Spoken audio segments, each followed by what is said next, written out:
Hello, everyone. On behalf of all of us at the Providence St. Vincent Medical Foundation and the Providence Heart Institute, thank you for joining us today for Providence of Foundations of Oregon's DocTalk. I know many of you have invested in our work, and I'm happy that you can be with us here today. My name is Sean Fincher, and I'm honored to serve as a major gift officer for the heart program here at Providence. The Heart Institute is a top cardiac center in the Northwest and is a pioneering institute for the minimally invasive valve replacement procedure known as TAVR, or transcatheter aortic valve replacement. And now, allow me to introduce our featured speakers today. Dr. Jacob Abraham, Division Chief, Advanced Heart Failure, Mechanical Circulatory Support, and Transplant. His specialties also include LVAD and pulmonary hypertension. And Dr. Ethan Korngold, Division Chief, Internal and Structural Cardiology. Dr. Korngold is also instrumental in leading our successful TAVR program. And now, without further ado, let's welcome Dr. Abraham to kick us off. Thank you, Sean, for that lovely introduction. Well, thanks everyone for your time and attention today. So Dr. Korngold and I have the task of addressing the theme of when less is more.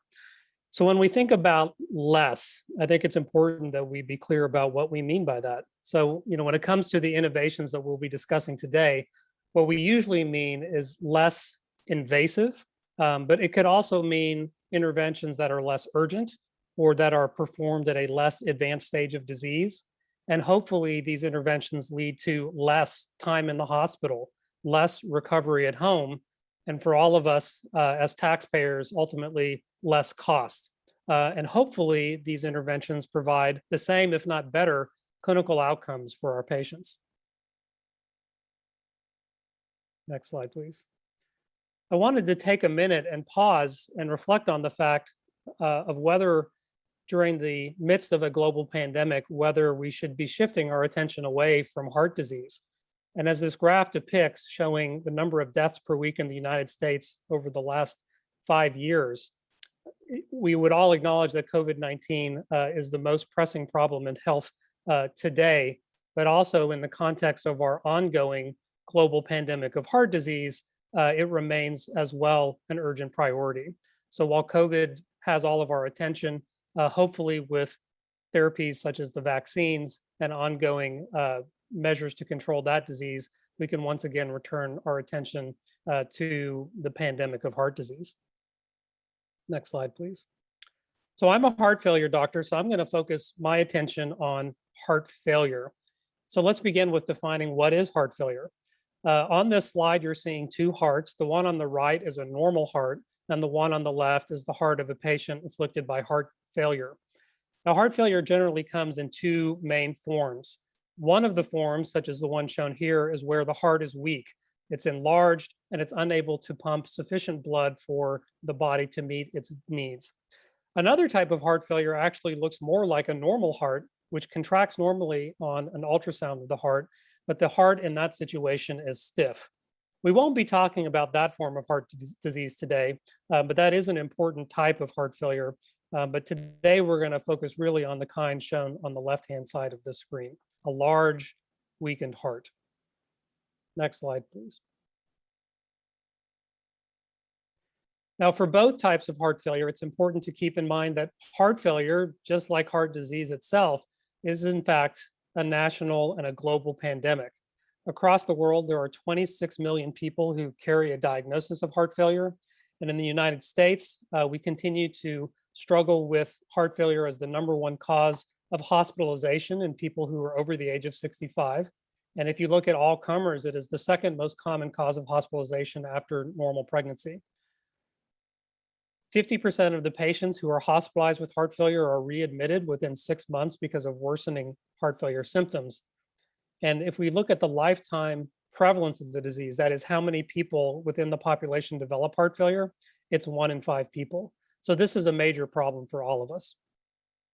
Next slide, please.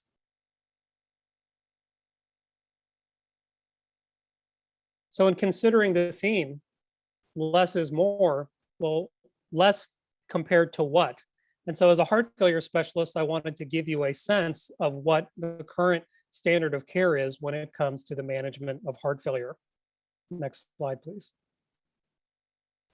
So this graph depicts the clinical trajectory of a patient with heart failure with a weakened heart.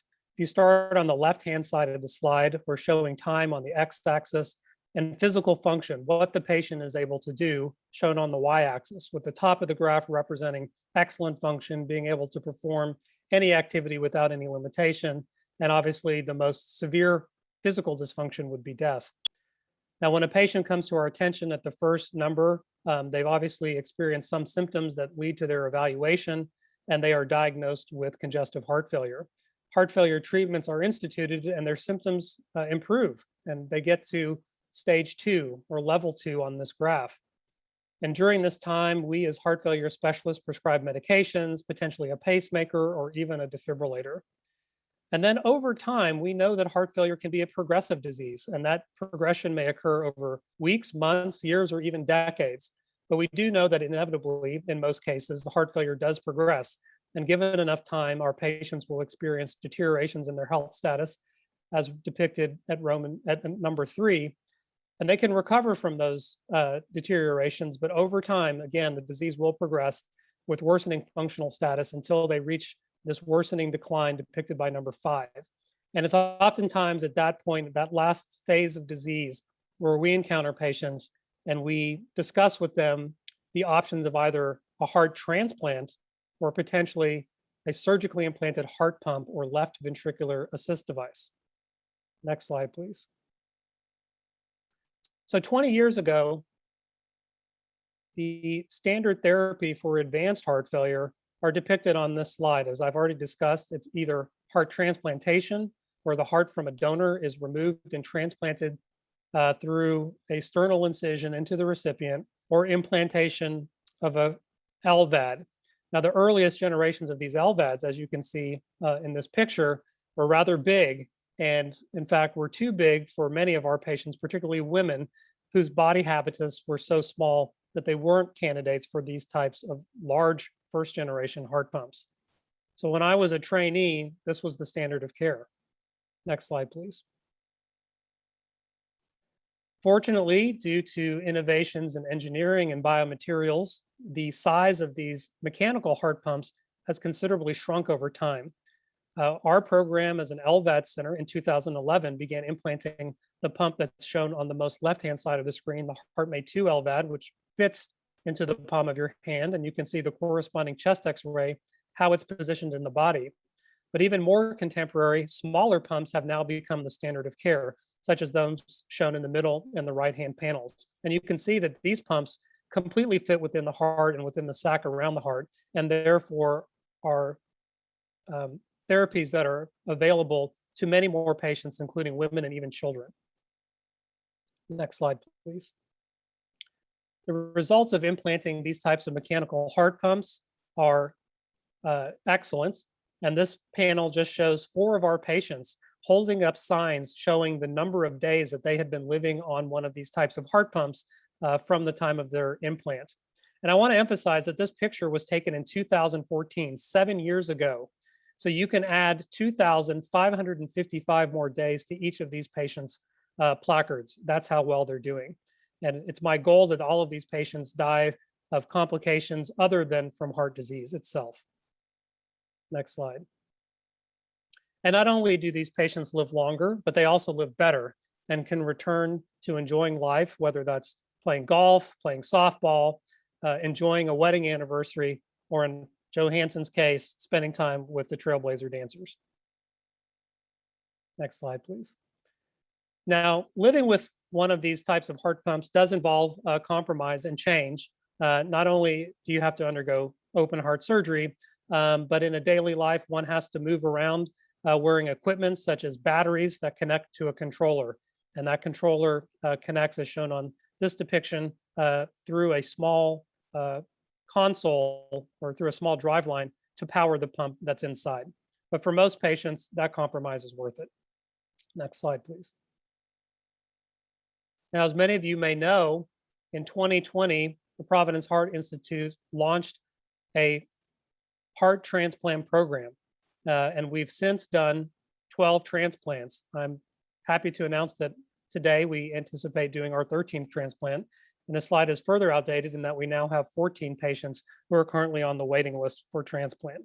Transplant represents the ultimate gold standard in advanced heart failure therapies, but obviously, like an LVAD, encompasses major life changes. Next slide, please. So using this same slide, I now want to talk about other interventions where less may be more. So we'll be talking about temporary heart pumps, ventricular reshaping therapies, and hemodynamic monitoring. And each of these interventions can be applied at earlier and earlier stages of the heart failure trajectory. The one that I won't be talking about, but I think that holds a lot of promise, I will mention here, is the use of big data to not only identify patients at earlier stages of disease, but to identify patients who may be in our communities, may be seen by non-cardiology specialists who we could identify as benefiting potentially from medical optimization or any of the other therapies we might be discussing.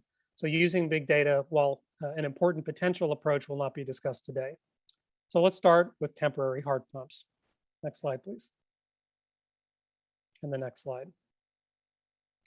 So for many of the patients that we meet towards the last and most advanced stages of their heart disease, we're oftentimes in a crisis moment where we're faced with a critically ill patient who needs to be stabilized in order to be considered for an LVAD, for a transplant, or potentially just for even optimization of their medical management. 2 decades ago, our options to support these patients were quite limited and involved placing patients flat on their back with large machines that required them to remain in bed. In the past decade, there has been significant advances in smaller types of heart assist devices that can be placed either through the leg or, in this case, through an artery in the arm, where a surgeon makes a small incision and attaches a small tube to the artery in the shoulder, which allows this externally powered heart pump to be inserted across the aortic valve and into the left ventricle. There's then a spinning rotor that literally sucks blood out of the main heart cavity and pressurizes the blood so that it can be delivered to the body's vital organs. In doing so, this Impella device takes over the work of pumping blood through the circulation and allows the heart to rest. But more importantly, it also buys time for our team to evaluate the best treatment options for a previously critically ill patient. Next slide, please. And one of the major advantages of this type of approach, as I said, is that unlike patients who previously had to be supported by putting tubes in the leg, patients can now walk in our intensive care unit, and they can gain strength and be supported for weeks, if not months, on these devices. Next slide, please. And I put together this table that just shows our first 10 heart transplants. And as you can see, 7 of the 10, or 70% of our patients who ultimately went on to have a heart transplant, were supported by this type of pump. So we think that this is a major benefit to our patients who go into a heart transplant with preservation of their vital organs and in a much stronger, less frail state than they would have otherwise. Now, these pumps are temporary in the sense that they are inserted through a small incision and can be removed or inserted with minimal need for incisions on the body. And in many of our patients, not those who go on to transplant, those pumps are used until the patient's heart can take over the pumping function from the temporary pump, and then we just remove the Impella device from the shoulder and close the small incision. I'm now going to move further upstream in the trajectory of a patient and talk about a new device that we're going to be participating in a clinical trial for. And this device is targeting the shape of the diseased left ventricle. Next slide, please. So let's harken back to this earlier slide. And again, one of the key features of a diseased left ventricle is that it is enlarged. And with enlargement comes many adverse effects, including leakiness of the mitral valve, which is one of the left-sided heart valves, that allows blood to flow backwards when the heart enlarges and makes patients feel short of breath, and in and of itself may be an appropriate target for therapy, as Dr. Korngold may discuss. But we're part of a trial that may now allow us to directly reduce the size of the left ventricle. And I'm now going to show you a short animation that illustrates how this is done. Next slide, please. This is a movie, if you can click on it. Perfect. So a small catheter is wired up the patient's aorta by an interventional cardiologist like Dr. Korngold. This is now showing the left ventricle, the main pumping chamber of the heart, as though we were looking from inside. A tube is placed into the left ventricle, or a catheter, and that is used to cinch this wire to the left ventricle itself. And then that wire is tightened up and acutely reduces the size of the left ventricle. And in doing so, it may allow the ventricle to pump more efficiently, but also reduce the amount of blood that leaks backward into the patient's left-sided heart chambers and into their lungs. We are currently in preparation to begin performing that procedure here, and Dr. Korngold and Dr. Jones and myself are actually undergoing training next month in San Francisco to begin using this device and this procedure in our patient population. Next slide, please. I now want to move even further upstream to patients who may benefit from hemodynamic monitoring. Now, next slide, please. When patients have diabetes, they adjust their medications by measuring their blood sugar. They use what's called a glucometer to measure the amount of blood sugar in their body at any given moment and adjust their insulin or other medications to target the amount of blood sugar in their system. When it comes to heart failure, one of the major drivers of symptoms is fluid overload, or the amount of fluid that a patient is carrying. Unfortunately, we have not until recently had any means of directly measuring the amount of fluid that a patient was carrying. Instead, we resorted to imperfect surrogates such as weight or even symptoms to tell us how our patients were doing. Unfortunately, those surrogates often occur very late in the decompensation process of heart failure. And so the field benefited greatly from the ability to more precisely measure the physiologic endpoint that drives much of the pathophysiology of heart failure. Next slide, please. And the device that allowed us to do this is called a CardioMEMS device. The CardioMEMS device is shown here. As you can see, it's a very miniature pressure sensor that is wireless and is without a battery.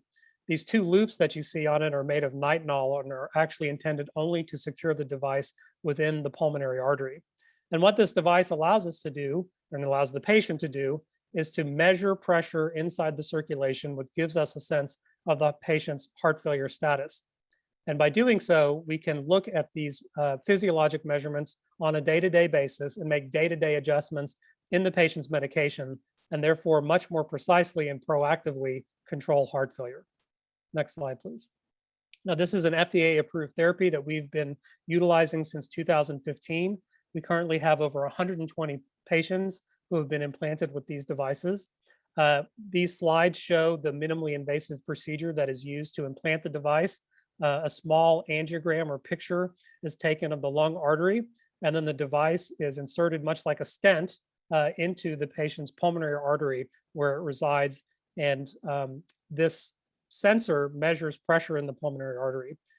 The patient is then given a pillow that contains an antenna that communicates wirelessly with this pressure sensor within the body and transmits the pressure information to a secure website where clinicians can then review the pressure data on a day-to-day basis. Next slide, please. By the way, this implant procedure takes about 30 minutes and the patient can go home the same day. This graph depicts the type of pressure information that we receive as clinicians. On the x-axis is time, so this shows about 6 months worth of pressure data, and the y-axis here is millimeters of mercury. So we're seeing 3 different pressure waveforms during the cardiac cycle, showing pressure over time. And as you can see, these vertical lines represent medication changes that were made. And as you can see, compared to the left-hand portion of the slide, the pressures have come down over time as we have made medication adjustments. And these reductions in pressure indicate that the heart failure is better controlled, and hopefully that translates to better quality of life and better survival for our patients. Next slide, please. We oftentimes think of heart failure as a disease that primarily affects older patients, but I always like to point out that this patient, Chris, who's in his 40s, who's been implanted with a CardioMEMS device, has seen incredible improvements in his heart failure because of the benefits of this technology. Chris had had many hospitalizations for heart failure. He lives on the coast, which has also been a challenge previously, prior to his CardioMEMS implant. But since his device has been implanted, he's only had one hospitalization. And if we were to look at his pressure trends, you could see that there were many, many medication adjustments that have been made to personalize his approach and to keep him out of the hospital so that he can do the things that he loves, including spending time with his kids and going fishing. Next slide, please. So in summary, we've covered the trajectory of heart failure in a typical patient and discussed the treatment of end-stage or advanced heart failure that includes transplant or heart pumps. We've discussed the role and the innovation behind temporary heart pumps that stabilize patients before more advanced therapies. We've discussed an investigational ventricular reshaping device that we'll be starting here soon. And finally, we've discussed the role of hemodynamic monitoring in stabilizing patients with less advanced forms of heart failure. Thank you for your time and attention. I'll turn it over to Dr. Korngold.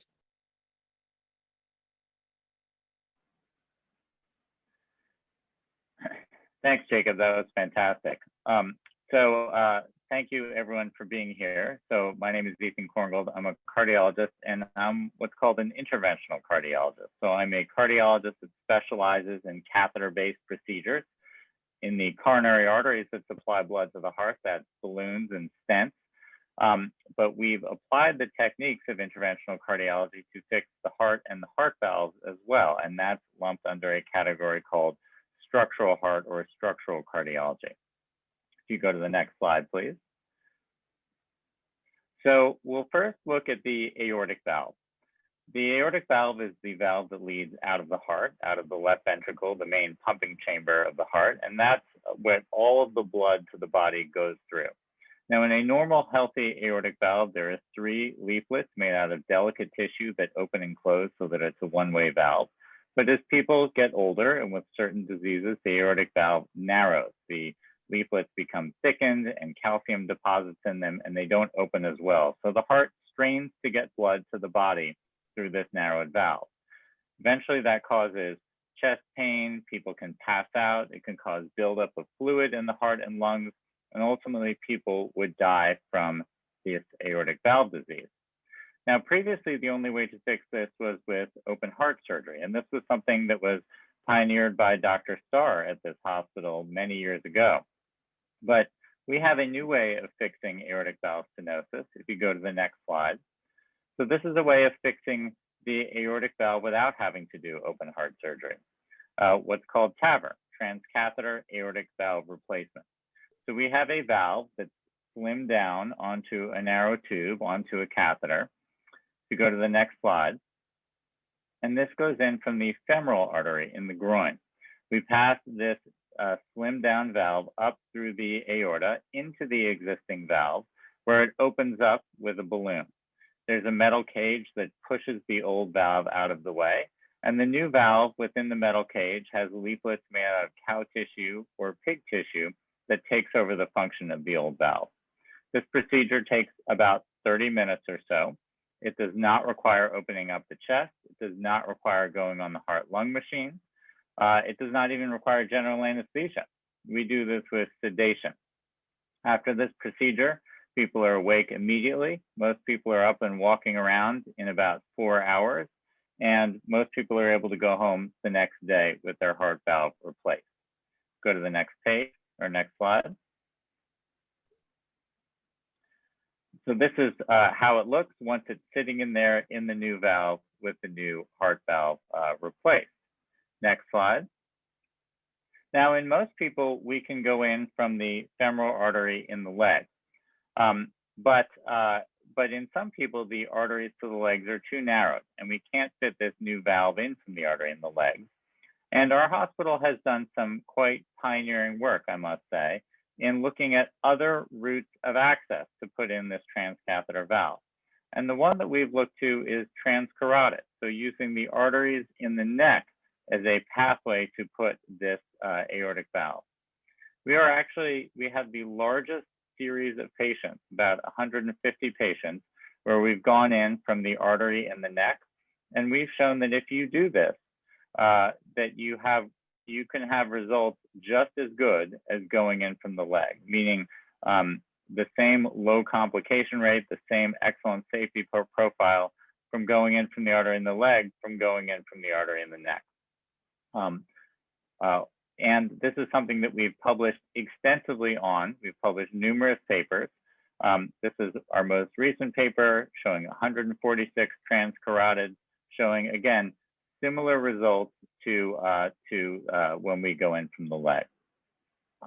So when it comes to transcatheter aortic valves, we have had an excellent track record. We're really the largest center in the Pacific Northwest for doing TAVR, and we've really done some special stuff, particularly when it comes to transcarotid. The next focus is really on the mitral valve. So the mitral valve in particular, the problem that it tends to develop is that it leaks. Now, normally this should be a one-way valve, so that when the heart pumps, it pumps blood to the body. But when the mitral valve leaks, blood goes backwards into the lungs, and that causes fluid to build up in the lungs. If you go to the next slide. We have a way of fixing this with a catheter as well. So this is a device called the MitraClip. It's a device about the size of a dime, looks like a clothespin. And what we do, next slide, is, again, without open heart surgery, we steer this through the chambers of the heart and use this to pin down the two leaflets where they're slipping past each other and where they're leaking. This procedure takes about an hour or so. The patient is asleep, but again, the chest is not open and the person is not on the heart-lung machine. The safety of this procedure is really excellent, and most people are able to go home the next day. Now, we've been in clinical trials for this device. It's now, on the strength of those trials, it's FDA approved, and it's something that we do routinely. I did one, in fact, this morning. It took about 15 minutes. If you go to the next slide, you can see some of the really impressive results from one of the trials that we were large enrollers in. And without getting into too many of the details, what I'll tell you is this is a slide showing all of the different benefits of different therapies that we have for patients with congestive heart failure. And this is looking at, the bars going down show the decrease in mortality, so the numbers of lives saved. On the left, you have different medications, which are certainly life-saving in patients with heart failure. ACE inhibitors, beta blockers. You have sort of towards the right, ICDs and CRTs, which are specialized defibrillators and pacemakers to help synchronize heart rhythms. And the MitraClip, this device that I just talked about, this device to fix mitral regurgitation, it turns out that in addition to all of these therapies, this is the largest decrease in mortality of any of these studied devices. Now, of course, this is not an either-or situation. This is a device that's used on top of expert heart failure management by a heart failure specialist like Dr. Abraham, and we work very closely together to do everything we can with medicines, to do everything we can with pacemakers and defibrillators, and then on top of that, when it's appropriate, to fix the mitral valve. Next slide, please. The mitral valve is really an emerging area of interest. We've done a very good job with the aortic valve, and there's more technologies coming down the pipe. Next slide, please. There's other ways of clipping the mitral valve that might be a little bit easier or suitable for different anatomies than the currently available MitraClip. This is the Pascal device. There are devices similar to the core cinch that help cinch down the aortic valve, the mitral valve annulus to help bring the left ventricle a little bit tighter so the mitral valve functions better. Next slide, please. And then there's ways of just replacing the mitral valve altogether. Now, the mitral valve is a trickier valve to replace than the aortic valve instead of being a perfect circle, it's more of a D shape, and it's a little bit of a softer ring for the new valve to dock into. But there are ways of doing this. And in particular, we're very excited about this device that we're in clinical trials with called the Tendyne device. And so this is a device that's placed through a small puncture through the tip of the heart, and that deploys into the existing mitral valve, pushing the old mitral valve out of the way, and then it's tethered with a little cap through the tip of the heart. And we're absolutely delighted because we did our first 2 cases within the clinical trial last week. If you go to the next slide. Next slide, please. So yeah, we did our first 2 cases last week with the Tendyne device. You can see this is how a lot of us interventional cardiologists share our experiences on the Journal of Twitter. And those cases went very, very well with the valve deployment. You can see some just spectacular images of what the valve looks like by X-ray and ultrasound guidance with 3D reconstructions. So this we really think is the sort of future, looking to the mitral valve, ultimately the tricuspid valve, and fixing these valves in less and less invasive ways, being able to bring the most to our patients. So I'll stop there, and Jacob and I are delighted to answer any questions that you might have. Thank you, Dr. Abraham and Dr. Korngold. That's a wonderful presentation, most informative. We have a few questions here for you, and I think for a question for Dr. Abraham that came in was, what makes a heart pump temporary? So what makes a heart pump temporary is the ability to easily remove the pump, in contrast to the LVADs, which we have implanted in many patients. Those require open heart surgery to implant. These pumps that are implanted either through the groin or through a small surgical incision are really intended to support patients for days to weeks, again, potentially up for as long as months, but they're not intended to be implanted in the patient lifelong as the surgically implanted pumps are. So we make this distinction somewhat arbitrarily, but we call them temporary versus durable heart pumps. Thank you. And another question. So I think it was about the CardioMEM, if I'm pronouncing it correctly. What could you share? Could you review just a bit of that section again about CardioMEMs? Right. So CardioMEMs, it's actually CardioMEMS. And the MEMS, the MEMS part stands for micro electrical, I forget what the other M is, system, but it's basically microcircuitry. That's what it's referring to. And so that device basically is able to transduce changes in pressure in the blood flow where it's implanted again in that pulmonary artery, and convert that to a signal that reports pressure and transmits that pressure signal to a secure website where we as clinicians can look at trends over time in pressure. We know that high pressure inside the lungs is an indicator of poorly controlled heart failure, and we bring those pressures down by prescribing or adjusting medications that are used to treat heart failure, especially the diuretics. Commonly, you know, in our practice, when we're managing patients who don't have one of these devices, we prescribe a fixed dose of a diuretic and ask the patient to weigh themselves.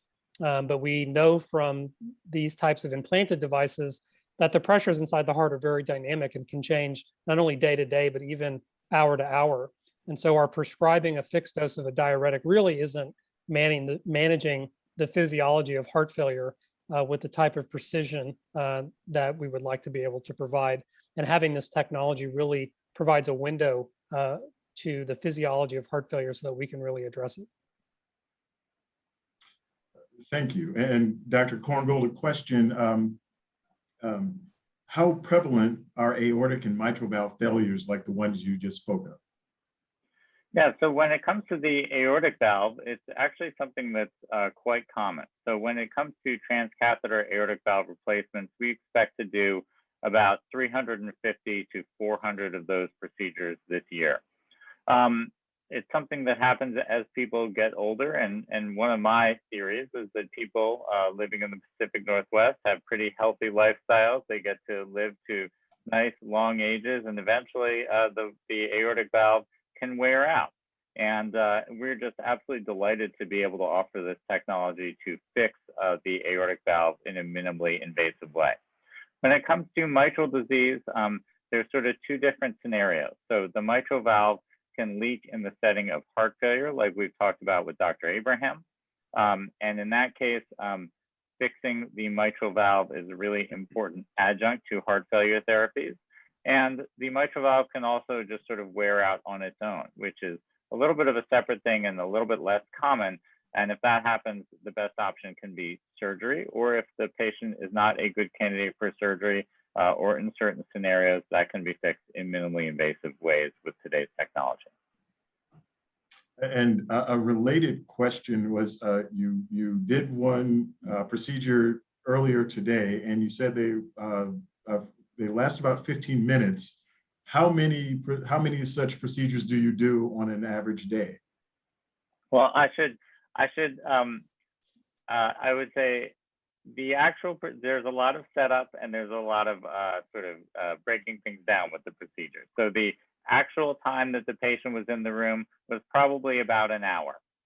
This is a type of procedure, the MitraClip is something that's a little bit hard to predict. Sometimes it can be a long time. It can take 3 or 4 hours. And sometimes, like today, it goes very quick. But it's something that we have to be patient with, and we use the clip, we see what kind of result we get as far as reducing the amount of leak. If we like where it is, we let it be. If we don't like where it is, we can move it and see if we get a better result. We can put in a second or even third clip. So there's a lot of finesse and a lot of sort of art to it to getting a good result. But today, I got lucky and it took 15 minutes. I'll take it. Thank you. Thank you. So what is mild heart failure and how does it fit into the sequence of heart disease? So mild is always a little bit to the eye of the beholder. You know, the most commonly used test to assess heart function with respect to heart failure is an echocardiogram or ultrasound of the heart. We use a measure that some of you may have heard called ejection fraction, which basically quantifies how well the heart squeezes. Now, how well the heart squeezes and how the patient feels sometimes don't go well together.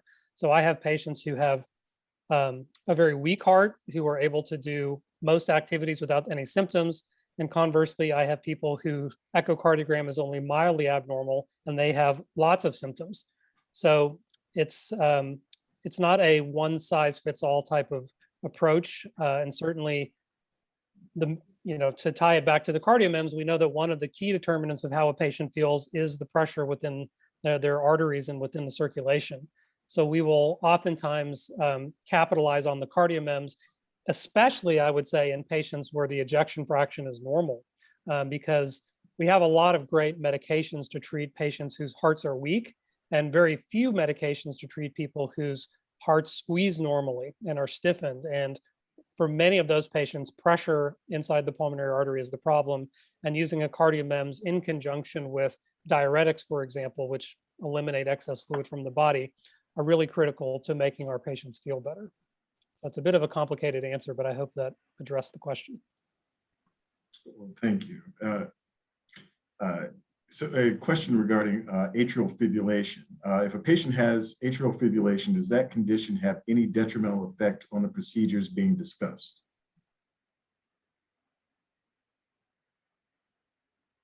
For me, no. We do these procedures routinely in people with and without atrial fibrillation.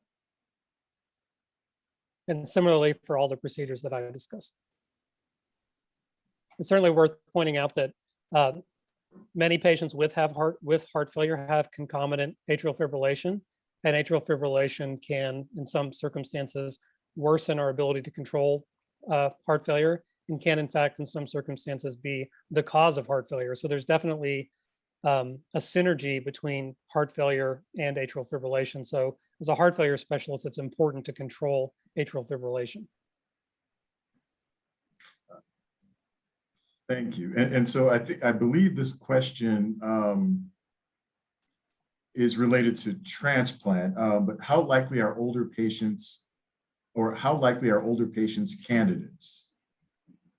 So while there's no absolute age cutoff for heart transplant, many centers will not transplant patients who are much above the age of 70. There are a limited number of transplants that are performed each year due to shortages of available donors. And so most centers will try to reserve patients who are older than that and try to use LVADs or medical therapy or experimental therapies for patients who are, say, older than 71. And when it comes to question also, yeah, I was going to say, when it comes to heart valves, so we have done transcatheter valve replacements in people aged 22 to 102. So there is no upper limit for TAVR as well. Our 102-year-old was a rancher who was active in Montana who came to us for TAVR. And the 22-year-old was actually a very interesting case we did several years ago of a woman who became pregnant with severe aortic valve stenosis. And it was the decision of everyone involved in her care that she needed her aortic valve treated in order to be able for her and her fetus to survive the pregnancy. And so we did the TAVR in her. It's as far as we can tell, it's the first time it's ever been done in the world. And we were able to get her through her pregnancy safely, and she has a healthy baby as well. So there is a wide age range when it comes to TAVR. And I would just follow up by saying that the LVADs are predominantly used in older patients who are not eligible for heart transplantation. And as you've seen, even in older patients, they can have longevity with those devices. And our currently oldest patient is in their mid-80s. And so the next question applies to both valves and LVAD in terms of how long each of those devices last.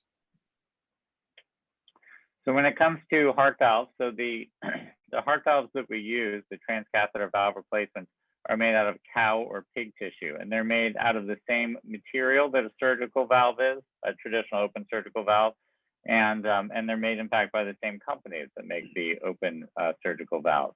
We expect that they last about 10 to 15 years or so.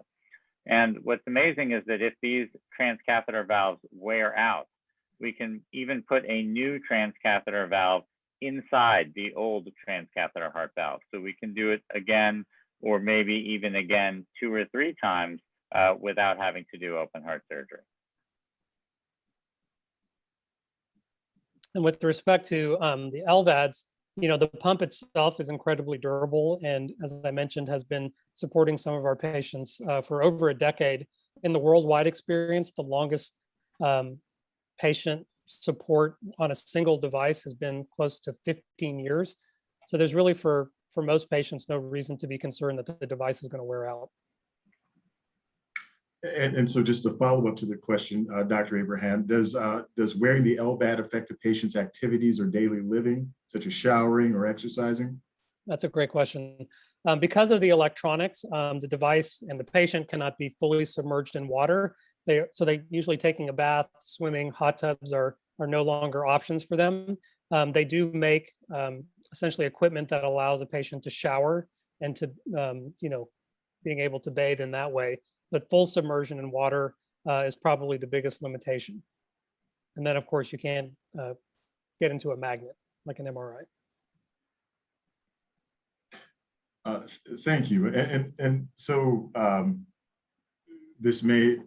another question, how does the cost of implanting valves with catheters compare with the cost of replacing them surgically? That's a great question. So the valve itself and the equipment is more expensive because it's more, it's been more heavily researched. It's sort of newer, and it's more technical than a surgical valve. But the cost of the procedure overall is a lot less because there's less hospital stay. These patients don't need to go to the intensive care unit. They typically go home the next day. It does not require general anesthesia, et cetera. So if you look at the whole total package, the transcatheter valve replacement is a little bit less expensive than an open heart surgery. Excellent. That's wonderful to hear. And I think just one final question for you before we let you get back to your busy schedule. So how have these technologies then affected traditional open heart surgery in terms of volume? That's a great question. We have a wonderful relationship working with the surgeons. And really one of the greatest things about working in this TAVR program is that it's really caused us to form links with surgeons, with our heart failure colleagues like Dr. Abraham. And it's really, this is how medicine, we practice medicine how it ought to be practiced, with a room of people all sitting around discussing patients, with really sort of no politics, just figuring out what is the best course of action to treat a patient. You know, working in that sort of collaborative environment, everybody wins. The surgeons have done, you know, they do excellent work in cases where we can't do a transcatheter valve replacement, and there are certainly patients who can't undergo surgery who need a transcatheter valve replacement. So we're always constantly helping each other out. Overall, I think having an active TAVR program like this has been a real benefit to the surgical program, to the interventional cardiology program, and to the heart failure program. Everyone wins with this. Well, thank you, Dr. Abraham, and thank you, Dr. Korngold. And if what you heard today was inspiring and you would like to get involved and learn how you can help, please feel free to connect with our team. Our information is on the screen, and we'll be sending a follow-up email in the coming weeks. Thank you for making time to join us today. Our next Doc Talk will be Thursday, June 3rd, and will feature the Brain and Spine Institute. We hope you'll join us.